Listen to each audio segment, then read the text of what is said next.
आप सभी को प्रणाम और बोले विभा में आप सबका हार्दिक स्वागत और अभिनंदन। मैं विभा रानी और आज आपके सामने फिर से एक नए विषय पर, और वह विषय है सोलो थिएटर।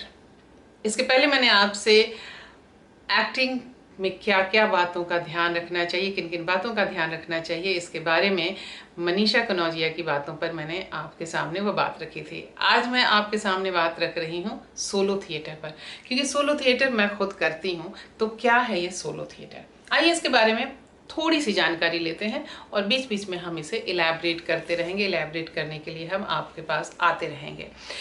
सोलो थिएटर का मतलब होता है एकल नाटक।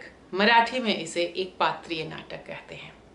सोलो थिएटर और मोनोलॉग दोनों अलग अलग है। लोग आमतौर पर दोनों में इसमें कंफ्यूज कर जाते हैं।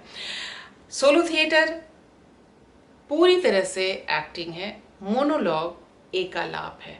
तो सोलो एकल नाटक और एकालाप दोनों में अपने शब्दों से ही इसमें अर्थ अलग अलग ध्वनित होता है।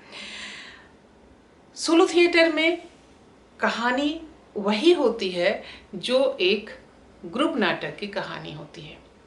फर्क इतना है कि ग्रुप नाटक में मंच पर एक से अधिक कलाकार होते हैं और वे अलग अलग पात्रों को अभिनीत करते हैं। जहां बहुत सारे पात्रों का 30, 40, 45, 50 पात्रों का नाटक होता है, वहां आजकल अब यह भी ट्रेंड चल गया है कि एक कलाकार दो दो तीन तीन चरित्र निभाते हैं।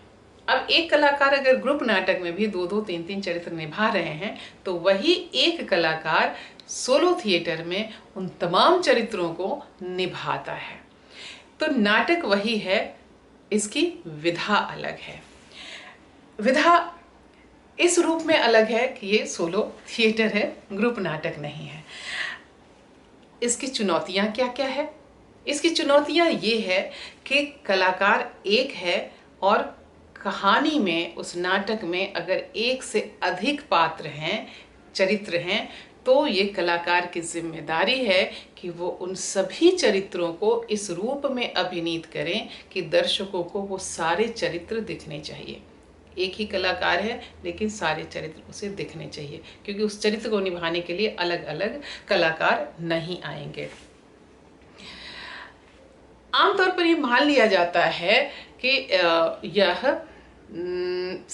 नाटक समूह का कार्य है और समूह कार्य है, ग्रुप वर्क है, और सोलो थिएटर बिल्कुल एकांगी काम है। ऐसा नहीं है। सोलो थिएटर भी एक ग्रुप वर्क है। हाँ, ये ज़रूर है कि उसका ग्रुप छोटा होता है। देखिए, लेखक जो स्क्रिप्ट लिखता है, निर्देशक जो उसको डायरेक्ट करता है, म्यूज़िक बनाने वाले उसका म्यूज़िक बनाते हैं, म्यूज़िक ऑपरेट करने वाले उसका म्यूज़िक ऑपरेट करते हैं, लाइट्स डिज़ाइन वाले उसका लाइट्स डिज़ाइन करते हैं, लाइट्स ऑपरेट करने वाले उसको लाइट्स ऑपरेट करते हैं, कॉस्ट्यूम डिज़ाइन करने वाले कॉस्ट्यूम बनाते हैं, प्रॉप्स देने वाले प्रॉप्स करते हैं। सिर्फ स्टेज पर 10, 8, 12, 15 जो भी कलाकार हैं वो ना हो करके कलाकार एक ही होता है। तो ये एक पूरी तरीके से ग्रुप वर्क है। लेकिन इसके साथ साथ ये अकेला है, तो इसकी अपनी चुनौतियां, मैं से चुनौती पे बात कर रही थी, फिर से इसकी अपनी जो चुनौती पे मैं बात कर रही हूँ वो ये है कि आप अकेले हैं मंच पर और आपको सभी के चरित्र पोर्ट्रे करने हैं। ये सबसे बड़ी चुनौती है कि आपके सामने जो दर्शक हैं उन दर्शकों को आपको होल्ड करके रखना है, सारे समय होल्ड करके रखना है। आपको उनको सेकंड भर के लिए भी इधर से उधर उनको हिलने नहीं देना है, और यही आपकी सबसे बड़ी चुनौती है और यही आपकी सबसे बड़ी सफलता है। दर्शक का बंधे रहना ज़रूरी है और इसके लिए आपको तरह तरह की चीज़ें, आपको उसमें आपको एक्सपेरिमेंट करना होगा। आपको गाना गीत गाना है, नाचना है, आपको कुछ बजाना भी है, आपको डायलॉग भी बोलने हैं, आपको तरह तरह के मैनरिज्म भी अपनाने हैं, आपको माइम भी करने हैं, आपको तमाम चीज़ें करनी है, और वो सब फुल एनर्जी के साथ। आप थोड़े से भी ऐसे हुए तो दर्शक भी ऐसे हो जाएंगे। दर्शकों के पल्स को बिल्कुल पकड़ के रखिए, दर्शकों को बांध करके रखना होता है और वो तब वो सोलो थिएटर में आप इसको कर सकते हैं। सोलो थिएटर का इसकी सबसे बड़ी चुनौती ये है कि एक कलाकार है, इसलिए अगर 1 घंटे का नाटक है, 70 मिनट का नाटक है, जो भी नाटक का ड्यूरेशन है, उस पूरे समय स्टेज पर एक ही कलाकार है। तो उसे अपने संवाद उसे अपने याद रखने होते हैं, उसे सारी एक्टिविटीज़ उसे अपनी याद रखनी होती है। और ये चुनौती इस तरीके से है कि अगर आपने एक बार सोलो कर लिया तो आप मान लीजिए कि आपके लिए एक्टिंग तो जो है वो यूं चुटकी बजाने का खेल है, बाएं हाथ का खेल है, और आपको किसी भी भूमिका को करने में, किसी भी रोल को समझने में आपको कभी कोई दिक्कत नहीं होगी। अब सोलो थिएटर की अपनी सुविधाएं, सोलो थिएटर की अपनी सुविधाएं ये है कि, और ख़ास करके मैं जिस तरह के सोलो थिएटर करती हूँ उसमें मैं मिनिमम टू मैक्सिमम का मैं उसमें उपयोग करती हूँ। मैं मिनिमल थिएटर करती हूँ। मिनिमल थिएटर का मतलब ये हुआ कि कम से कम प्रॉप्स, कम से कम कॉस्ट्यूम, कम से कम चीज़ों को लेकर के मैं मैक्सिमम देने की कोशिश करती हूँ, क्योंकि मैं अपने सोलो थिएटर में भाव और स्क्रिप्ट और डायरेक्शन और परफॉर्मेंस पर ज़्यादा ध्यान देती हूँ। और इस चीज़ के लिए सोलो थिएटर बहुत ही मुफीद है एक्टर्स के सीखने के लिए, एक्टर्स को के लर्निंग के लिए, एक्टर्स को एक्टिंग क्या है उसको समझने के लिए। आप इसे कहीं पर भी कर सकते हैं।